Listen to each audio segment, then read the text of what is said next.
I'm Nadine. I'm from Germany and I came here in October to volunteer at the project Food and Community in Totnes. You came specifically to Food and Community, yes. Wow, so you'd heard about it all in Yes. Germany. Yes. How had you heard about it? I have a professor who's really into transition design, and me too, actually. So in design we're also looking at social design and how to change society.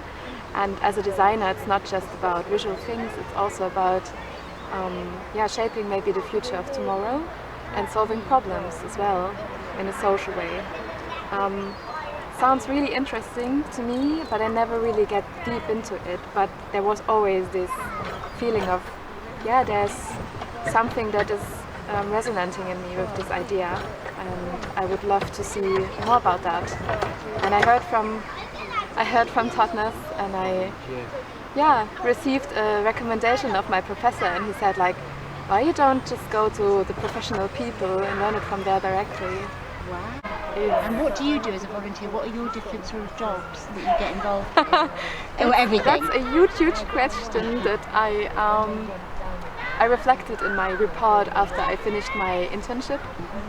And then I was like really surprised in which kind of way I was able to give something from me into it.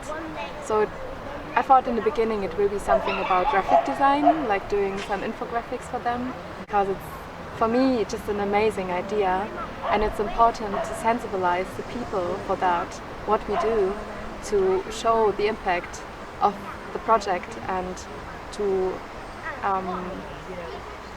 kind of making a connection between the people in the community and the people who are engaged, that you have a feeling of belonging or also an identification with the project. To be really transparent in what we do and communicate that better. So I made a kind of infographics, try to make it easier to consume what we are doing with the infographics, and making some social media as well to capture just the moments of people packing boxes, to see it's not just we are getting surplus for free. There's also a lot of stuff around that and a lot of things to manage. We already have a lot of really nice partners and a great network. I'm really impressed by that. So there are a lot of shops, local producers that are supporting us. We are getting so much high quality organic food, and all of these small little producers, they understand the idea of how much we need to value this kind of food and also the surplus.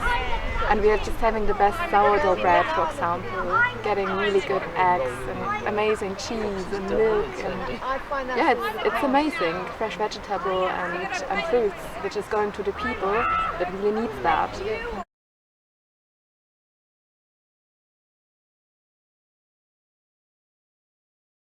But I would really categorize food, and that I'm sometimes a little bit worried about how we see our food and what we put inside of our body, and especially if you are in need, you need some support also in the way what you eat. And I think the project is like giving that to people, to say them, hey, you deserve it, and everyone deserves good food. That's amazing. Good question, because it's just my first experience, I have to say. I think you need to do that to feel it. In the beginning I thought, packing boxes, how intense can that be? But actually there's really a lot of something in the air, something between the people that is really satisfying me. I feel a big purpose beside the work I was doing before. I was working in a graphic agency, and I felt more like, I don't know, a number. And here I see what I'm doing, and I know it's helpful for a lot of people. I see pictures of recipient letters, thank you letters, wow. And that's it's really emotional to me. And it's just seeing myself, like do you say flowering up, like a flower that's just opening? Blooming. Yeah, I'm blooming. I'm blooming a lot. It's a lot of personal growth and self-confident to see for myself I can do that. I don't need to work in a job that is not like making me happy. Maybe it's giving me a lot of money, but it's not satisfying me.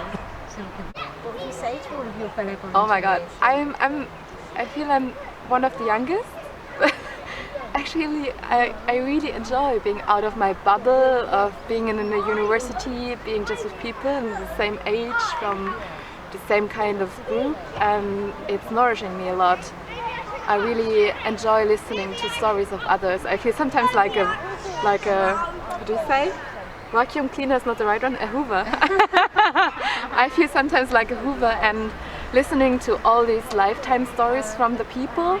I'm mixed with people that I not chose to work with, but somehow it's like a really good mix, and then I'm getting some insights of their life, what they do beside the project, and it's so inspiring. And for me as a young person, I can listen to stories and decisions of why they live a different kind of lifestyle, and it's just inspiring me. It's a lot of learning and also emotional growth. I really have to say it's really I grow a lot through the time here. Just being also in a new country and changing so much of the way I'm living. Well, I need to say thank you for your time. But you are the inspiring one. So thank you very much. Oh my god. Thank you.